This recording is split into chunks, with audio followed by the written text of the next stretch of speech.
Welcome, true crime lovers. This is Underage and Full of Rage.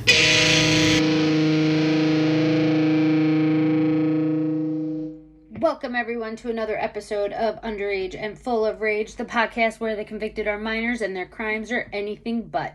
I am your host, Becky, and with me, as always, is my co-host, Adam. Hello. Hello. And today's story is, I don't know, pretty shitty. So, I'm just going to jump into it. Desert Shores, Nevada is an awesome community located northwest of Las Vegas, and in 1996... Sounds like the place from Grand Theft Auto, Sandy Shores. Oh. It's in the desert also. Oh. It's a part of what are the Grand Thefts? I can't remember. Okay then. Well, all right, a little Five. bit. I think it's 5. Isn't that Vice? No. 5 is just 5? 5, I think it's just 5. Oh. Los Santos, it's that one. Oh. The one Los Santos is in. Oh, okay. Okay. So sorry, that was an immediate sidetrack. A little gamer information for you folks. So yeah, I'm just gonna start over.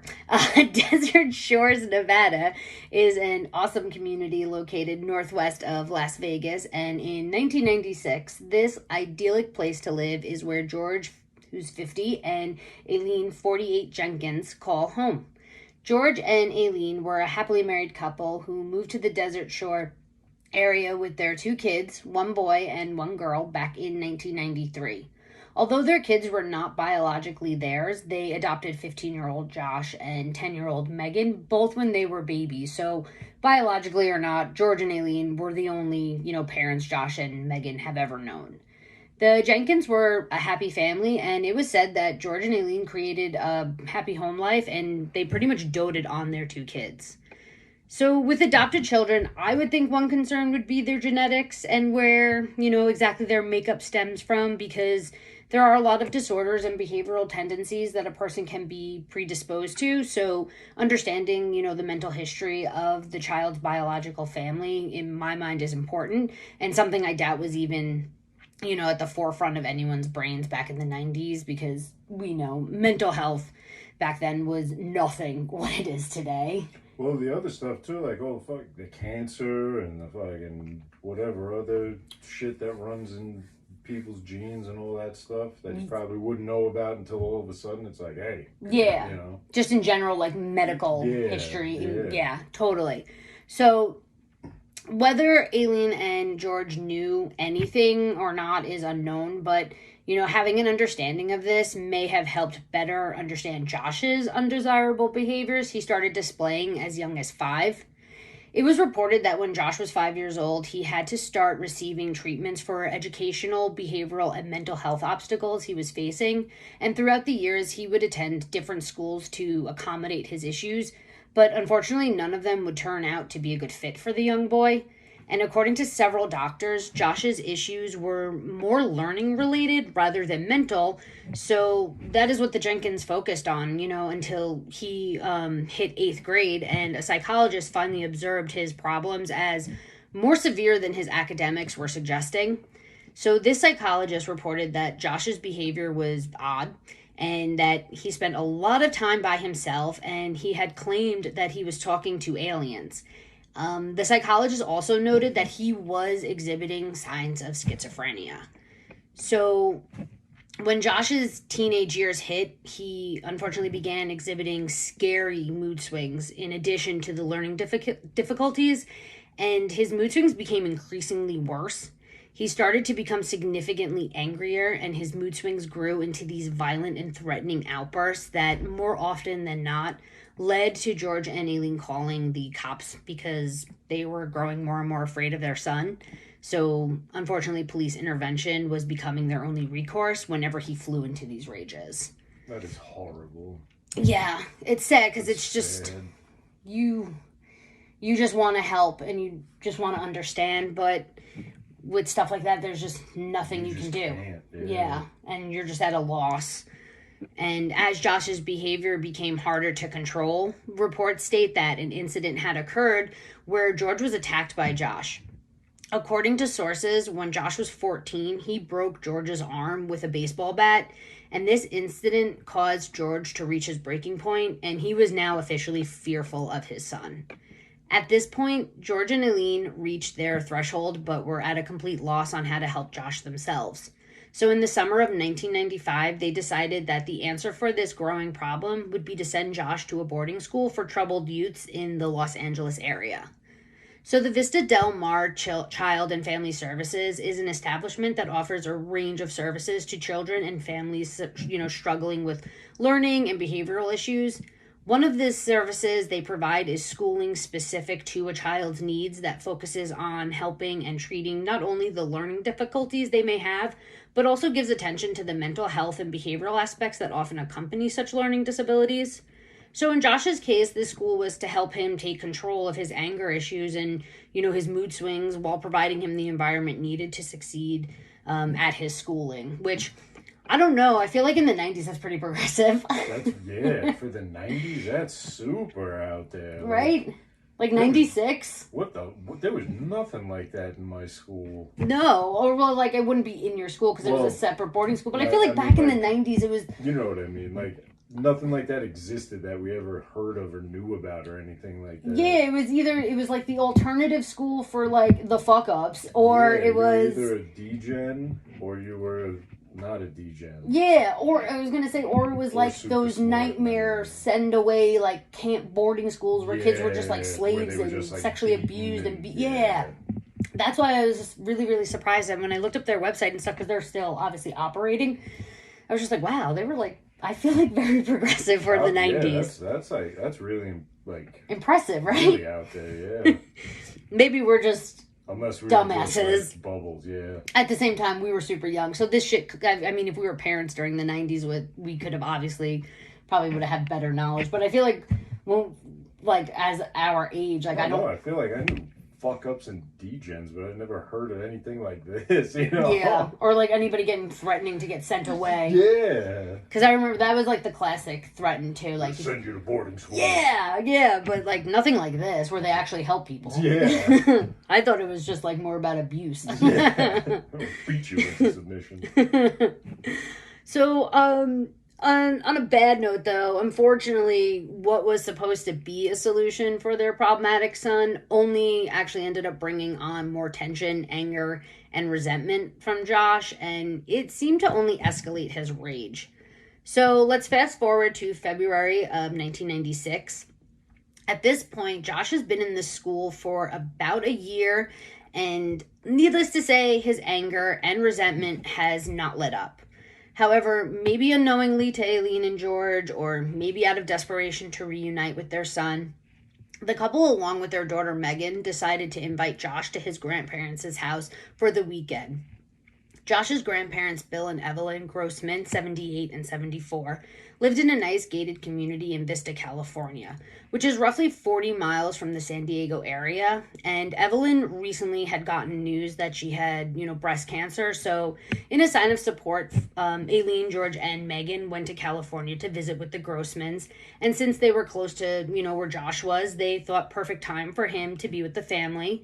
And a bonus for him because it allowed him to get away from school, even if it was just for the weekend. So on February 2nd, the Jenkins land in California, and they head to the Vista Del Mar Child and Family Services in Los Angeles, where Josh had been attending before heading to Vista, California. After arriving at Bill and Evelyn's, Josh began to argue with his mom. Not really sure what the argument was about, but apparently this argument put Josh over the edge. And, as the day went on and everyone went about their lives, unknowingly to the family, Josh's rage was brewing and starting to consume him. So during the night, after everyone had gone to bed, Josh decided to retrieve a hammer he found amongst his grandpa's tools, and then he went into his parents' bedroom. At this time, he didn't do anything, though, and instead, he had turned around, and then he just sat in the living room. He had his hammer in hand, and I don't know if he was planning on doing anything at this time, but when he heard George wake up to use the bathroom, Josh chose to follow him and viciously beat him in the head 13 times with the hammer in the bathroom. The sounds of George being attacked woke Josh's mom, Alene, up, and as she ran to the phone to call for help, Josh jumped on her before she could do so, and he hit her 10 times in the head. When he was done attacking his mom, he could hear crying coming from his grandma's room. At this point, the commotion had woken 74-year-old Evelyn, Aileen's mother. And when Josh heard her crying in her room, he went in and attacked her as well. He hit his grandma 14 times with the hammer and then went into his grandpa's room, who was sleeping separately, and hit him 17 times while he slept. When he was done beating his family, he proceeded to take a knife, and he said he stabbed all of them in the heart because he wanted to make sure they were dead. However, autopsy showed he did more than that, as all 4 of the family members had multiple stab wounds all over their chest and back, and his father had his throat slashed. Josh also wasn't finished because, let's not forget, his 10-year-old sister Megan is fast asleep while this whole incident took place. According to Josh, after he grabbed the knife, he first went for his dad, and while he was attacking him, Megan actually woke up, and Josh told her to go lie down and put a pillow over her head. Whether Megan actually slept that night is unknown, but she did retreat back to her room while Josh dragged the bodies into the master bedroom. Josh, unable to sleep, then watched TV downstairs until the next morning, when he stated Megan came down and asked what had happened. Josh told her that their grandma was sick and everyone had gone to the hospital with her. He then had Megan go to the local store with him, and this is fucked up. He had her pick out an axe for him to buy. When they got back to their grandparents' house, Josh threw his sister on the couch, and with the blunt end of the axe, that Megan just had picked out, he began hitting her in the head with it. He hit his 10-year-old sister 6 to 10 times, and when he realized that after that she was still alive, he then took that same knife and stabbed her 9 times in her chest. After this, he then put her body in the master bedroom as well. So within literal 24 hours of picking Josh up and arriving at Bill and Evelyn's, everyone had been murdered.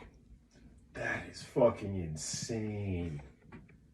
It was hard for me to get through this because I just couldn't even imagine. You're just going about your day, your life, yeah, you have a problematic, angry kid, but you never think it's going to get to that point. No, that's I gotta add, was there anything left of their fucking skulls? I'm assuming so. I mean, that's crazy. This kid bashed them that many times. Yeah, it didn't really say, That's fucking nuts. But, yeah, it's just, the whole scene, to me, comes off very strategic and methodical, but at the same time so chaotic. You know? Yeah. That's yeah. It's crazy. It's one of those where you just don't see it going this way. No, and then 0 to 1,000 in 24 hours, or less than 24 hours. Yeah. So after he finished killing his entire family, Josh started several fires around the house, and before fleeing the scene, he ended up taking the license plate off of his grandparents' car and actually put it on his parents' car, and then he took off. And then around 4 p.m. on February 3rd, neighbors had called the fire department because they had noticed what appeared to be a fire at the Grossman's house. So when firefighters got to the scene, they're obviously focusing, on putting out the fire. But once that was extinguished, they then found the unusual sight of the 5 bodies piled on one another with several stab wounds. So clearly something nefarious had taken place. It wasn't just a simple house fire. These people clearly didn't just die in a fire. Yeah, they didn't just all run for cover in one room and... Yeah, and the way it said, he piled them on top of each other. So it wasn't even they were just, laid out. They were all, it was not natural. Stacked bodies. Yeah, it wasn't really natural. So it didn't take long to figure out that there was someone missing, and that someone was 15-year-old Josh Jenkins.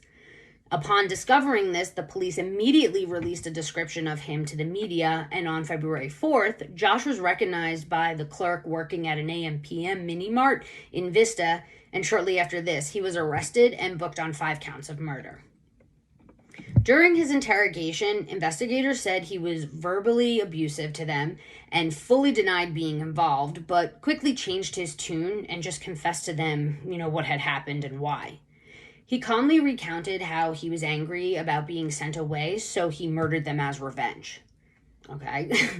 He didn't evade any questions, and... Because that's not going to get you sent away again. Yeah, like, because that makes sense. But, again, like, I feel like that shows the immaturity of the brain, of, like, your thinking process, because to you, all you're thinking is revenge. You're not really thinking about the consequences of that revenge. Yeah, that's true. So... He didn't evade any questions, according to investigators, either, and as he recounted the incident, he showed no emotion. There was no sadness, no anger. He literally showed nothing, not even remorse for what he had just done. He said he attacked his father first, then his mom, then his grandma, and then his grandpa. He went on to explain how he brought his sister to the store, and when they got back to the house, he killed her too. He told them he set the fires to cover up what he did, and then said very calmly that, quote, "The world's really messed up and I didn't want them to live in it anymore. Too much problems, too much hate," end quote. So, in my mind, I'm instantly like, which is it? Is it because the world is terrible and you were sparing them of this? Or is it because you were pissed off they made you go to that school? Right there, I feel like that's a contradiction, is it not? Maybe he's the world filled with hate. Oh, you think he's trying to get poetic with it? No, I don't. Think so. I'm just making that up. Sounded good, though. It did. That's why I was like, oh, I could totally see like a dark, like, poetic, you know, like, I'm such an angsty emo teen, right? I'm the world. I could totally see that. That's why I believed it. I thought you were legit right there, dude. So yeah, right? Okay, so you agree. Contradiction. Yeah. So which is it? Doesn't make any sense. Which is it? By that You're either getting revenge or you were doing something to help people in your twisted way of thinking. Yeah, like the logic there, whether even if you are, you know, like unstable, anything like that, like the logic there, because, you know, even with instability, like mental minds, you can recognize a logic to their chaos. You can recognize the dots. They connect even when they don't really connect, but you can see why they connect. That is what I'm trying to get at. If this makes their insanity. Yeah, like if what I'm saying is makes sense, but with that legit does not make sense in any level. Yeah. Okay. So during his interrogation, it also came out that Josh apparently had previously plotted to kill his father before with a crossbow pistol, which I don't know what that is. Do you know what that is? Is that like a gun attached to a crossbow, literally? No, it's like a mini crossbow. Oh. Instead of like a big like the one it's a tiny one. They make small ones that shoot like small arrows. And it's like a pocket crossbow? I mean, yeah, you could describe it like that. They're bigger than that, but like, yeah. Whoa. I was thinking it was like a Pretty sure that's what they are. Like a crossbow, and on the bottom was like a gun as well. That's what I was thinking it was, but it's like a mini crossbow. It should be a mini, yeah. Oh. See, I knew you would know. I was like, I'm not going to even Google it. I'm just going to ask Adam because he probably knows. Because you're weird like that. I'm pretty sure that's what it would be. So, George actually discovered Josh's plan, thank God, to kill him with the crossbow and ended up taking it away from Josh before he could use it. And so basically, that to me is just another incident on top of then having your arm broken by a baseball bat. That, like, it's no surprise that they were like, okay, we need to send this kid away for some serious help. Because, like, I don't even know what I would do if I found my kid, like, actively plotting to murder me. Like, I don't even know. What do you do? What do you do in that case? I just feel like that's got to be such a mind fuck as a parent.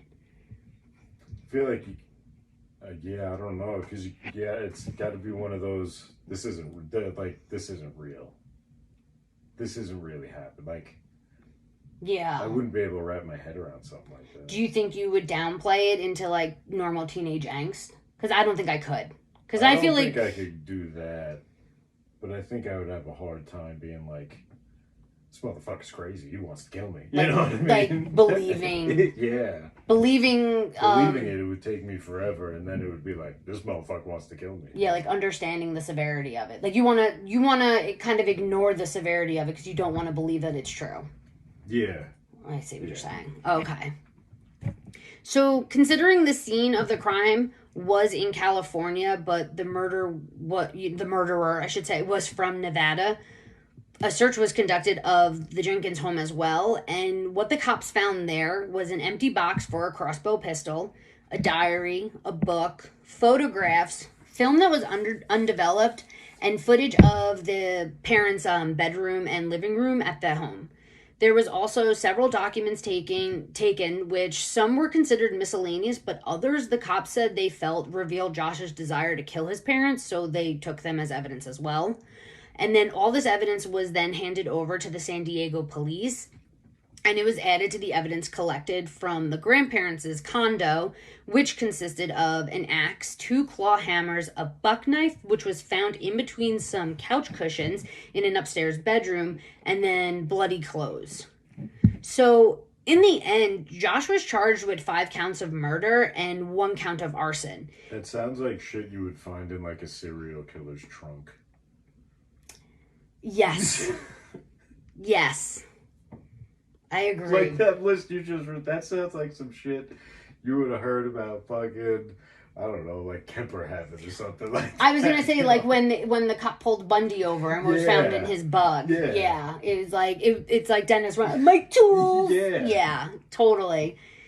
Like a sick kill kit. Yeah. I feel like, he's probably, the only thing he's missing is, like, tape and a fucking, what are the zip ties? Yeah. But other than that, like, serious? Yeah.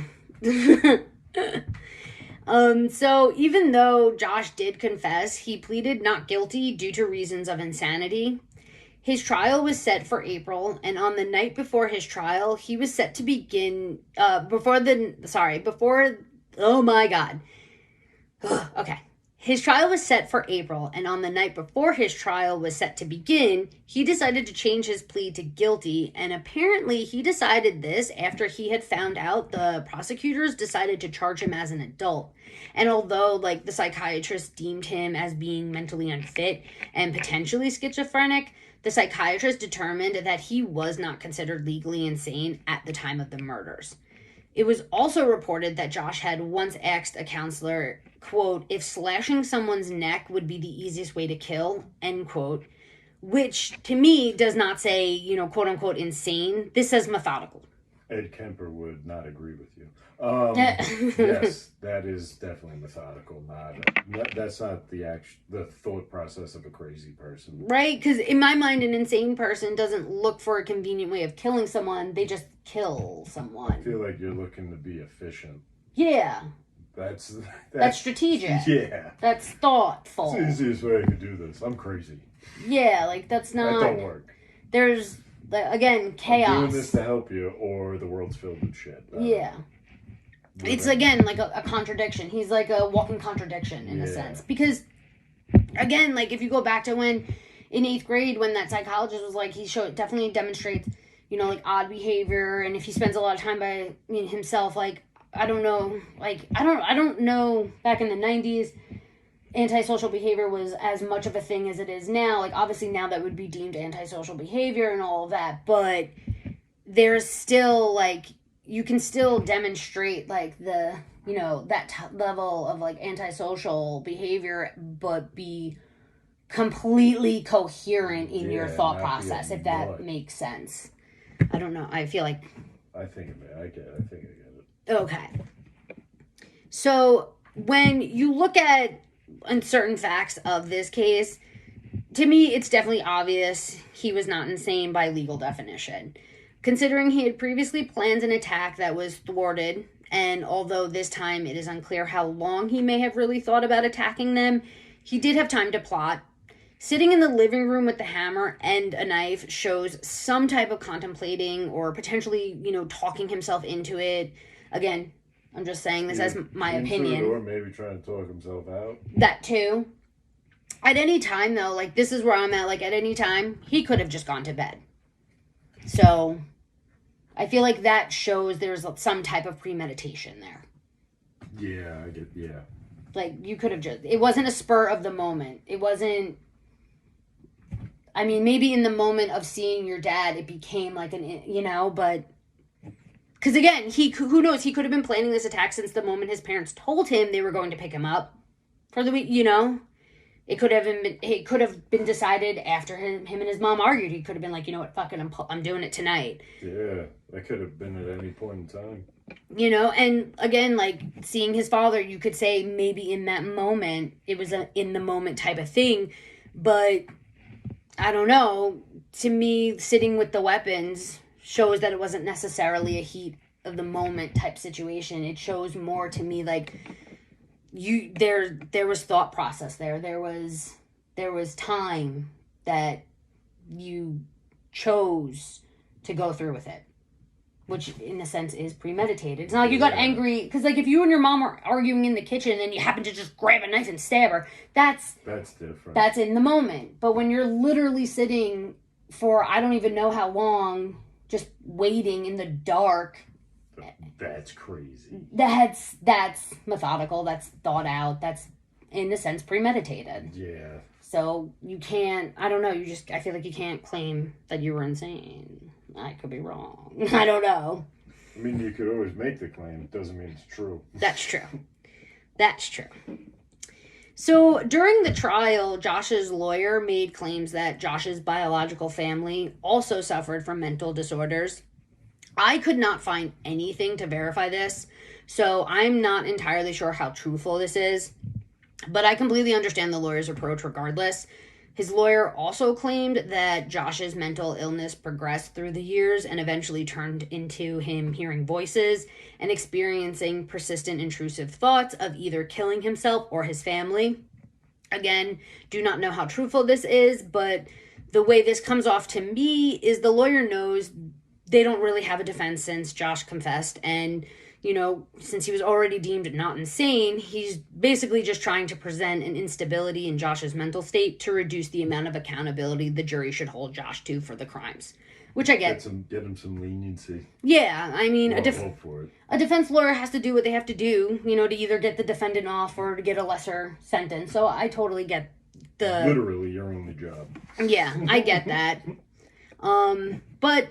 since they didn't really have a leg to stand on to refute this, the prosecutor essentially calls bullshit and argues that Josh knew exactly what he was doing and pointed out that Josh took the time afterwards to try and cover up his crimes and had enough wherewithal to change the license plate on his parents' car before fleeing the scene. To his point, these are clearly the actions of a person who is... you changed the license plates. Fuck, man. Yeah, so that's clearly, you know, that he's in his right mind. He strategically is making moves and decisions, right? That is a thought that I feel like most people do not have of, let me swap out some license plates so maybe I could get that much further before... Buying time. That's buying you time right there. Because that'll take some time to figure out. Smart guy. Yeah, so, and that's a 15-year-old too. Fucking A. So, and I mean... Just think, if you would have focused your rage on other things, you could probably be a fucking billionaire right now. Isn't it weird how, like... You could be like a successful business owner, entrepreneur, fucking... Yeah, isn't it weird how, like, the psychopathy of serial killers and, like, CEOs and stuff are very similar? It's just how they focus their, their psychoticness. Yeah.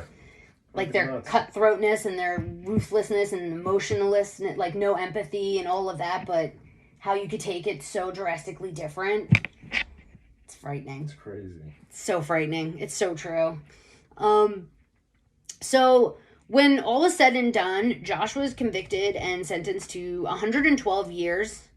He first became eligible for parole in 2020, but reports show he denied the opportunity and is still serving his time. And is currently incarcerated at the Mule Creek State Prison in... Oh, fuck, I forgot to look this up. Wait, he was like, nah, I don't want to get paroled? Apparently. I didn't know you could do that. I didn't know either, but it said that he chose to, like, not go through with it. Like, he declined, like, the appeal and everything. Is it one of those, like, I don't think I should be out there? Is it something like that, maybe? I don't know. I wonder. Yeah, I have no idea. I feel like you never hear about somebody being like, I will not accept this parole offer. You know what I'm saying? Yeah, because usually they try to, like... usually a fight for parole. Well, yeah. Because usually people are trying to get out. That's a good point. Who the fuck is like, no, I'm good? Manson tried to stay. Yeah, he begged. He did. He begged to be kept in, and they were like, nope, you gotta go. Like... Yeah. I thought it was weird. Interesting statistic. I wonder how many people are actually like, no, I'm good. Yeah. I don't need that. Well, because I wonder. No. Actually, because I was going to say, like, with death row, how you have, what is it, up to, like, 10 appeals, but you don't have to use all of them. If you choose not to use any of them, you don't have to appeal, but, yeah, like, he didn't... I feel like that's different than parole. He didn't... Because it said that he didn't, like, appeal to go through the process. But I guess you have to go through the process. If you don't want to go through the process, it's probably within your right to be like, no.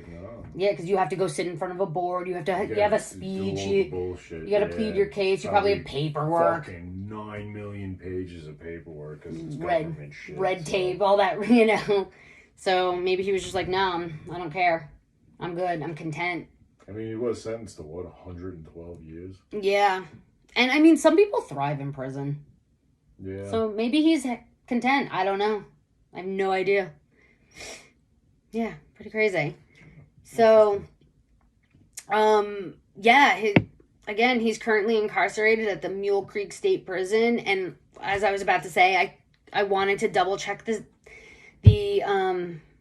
how you pronounce this town in California. It's Ione, so I didn't know if it was like Ione or Eon, California. My bad. I totally forgot to look it up. I mean, we could look it up now, but I feel like the moment's passed. Yeah. You could, so... It's in California. Yeah, and I feel like I fucked that one up, sorry. But with that, all I can say is, what a fucking disaster. I just couldn't imagine. And while doing this, I was just thinking about how many other people it affected, like the aunts, the uncles, the cousins, other siblings, the Megan's friends. Like, you're 10 years old and you have to, like, wrap your brain around how your friend was murdered, by her brother, Like, I just feel like the amount... Like the fucking neighbors and shit, too. Like... Yeah, like... Because this is the 90s. Like, I don't know, back in the 90s, there was, like, fucking block parties and you knew your neighbors and you did things and invited your neighbors. So, like... Sense of community. Like... And the place that they lived in Nevada is so cool looking. It's literally like an island. And it's like its own... That's pretty dope. Yeah, it's like its own little area in Nevada. It's so freaking cool looking. When I looked it up, it is so cool. Like, it's an awesome little community. So it probably was very, tight-knit. Fucked with a lot of people, yeah. Yeah, just, probably shook the entire... two neighborhoods, because not only do you have you have the one in California, Vista, California, was, a gated community where the Grossmans lived. So that's even, nothing bad happens in those communities either. So it's just, two communities, neighborhoods devastated on top of so many families and friends. It just blew my mind. All because of one kid's actions. Which I feel like the real motive was because he was pissed he got sent to a school. And just didn't know he just didn't have any emotional regulation because, unfortunately, again, mental health really wasn't what it is now. The focus and care and concern, that. I just feel like the attention we give is that you know how to deal differently. The approach is different. And I'm not, obviously I feel like that school was totally way... beyond its years. Advanced, yeah. I wish he would have gone there earlier.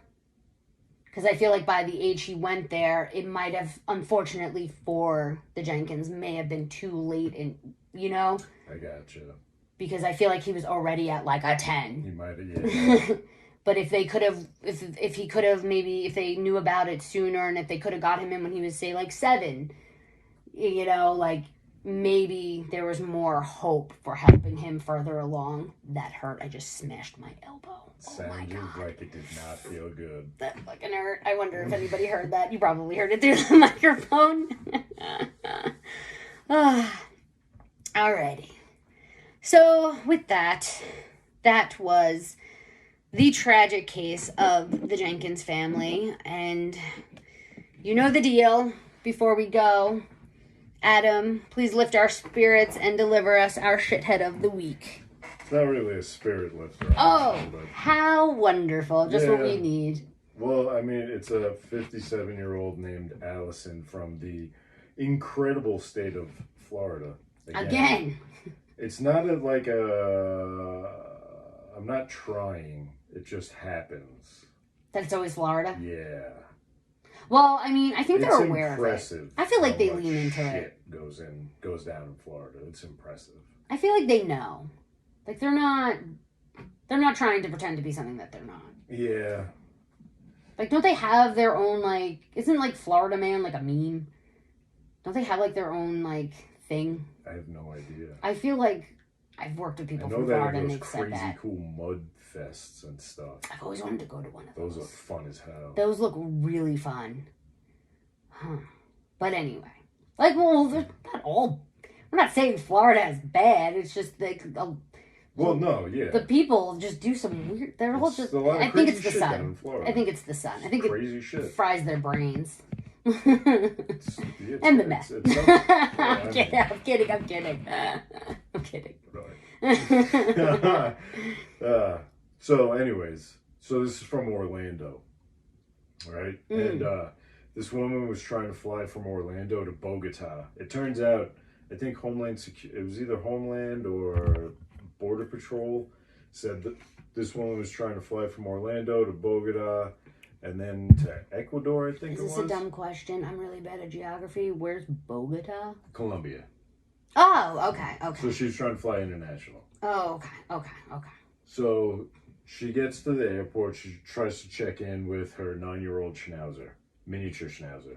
Aww. And they're like, yo, listen, you can't bring your dog on the flight because you don't have the proper paperwork. Oh, right, the USDA apparently requires you have a vet-issued health certificate, which to me sounds like...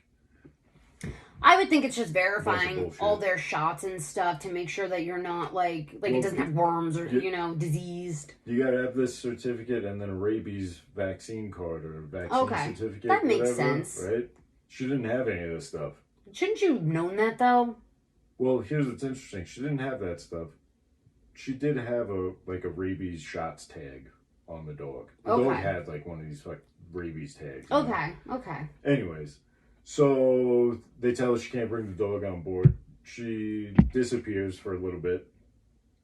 Some woman that works at the airport goes into the bathroom. She's one of the maintenance people, so she goes to clean the bathroom. Yeah. She's a woman in a stall cleaning up water and dog food. She gets called. There's an emergency to go clean up or whatever. So she goes, cleans this thing up, comes back, cleans up the bathroom. Is like, wow, this garbage bag feels kind of heavy. Oh my God. She finds the fucking dog in the garbage bag with the dog's companion vest, the dog's collar. And this is this just shows the stupidity of people. A fucking bone-shaped tag with the woman's name and phone number on it. Serves you right, you cunt. How dare you? And that dog was with you for 9 fucking years. Well, it was 9 years old. I don't know how long she had it. Oh, I just assumed. I'll assume she had it for 9 years old. But even if you had it for a month. This bitch drowned the dog in the toilet. That is terrible. So she could get on the flight. When was this? She ended up getting arrested. She should be. The article was from March 2025. You're a terrible person. She got aggravated animal abuse, a 3rd-degree felony. Ooh. So what? I think it's up to 5 years in prison and a fine. Wow, what an asshole!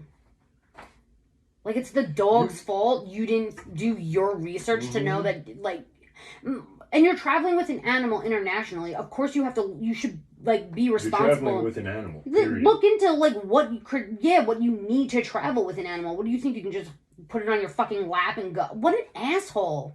And the thing that pisses me off even more is that you said it had a companion.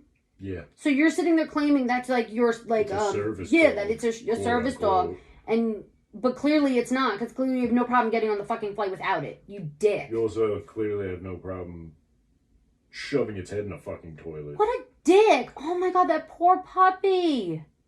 Oh yeah, that's disgusting. What an asshole! You're an asshole.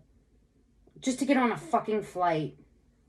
I wonder what she was flying for. Why'd you have to leave, right? I wonder why she was in such a rush to leave.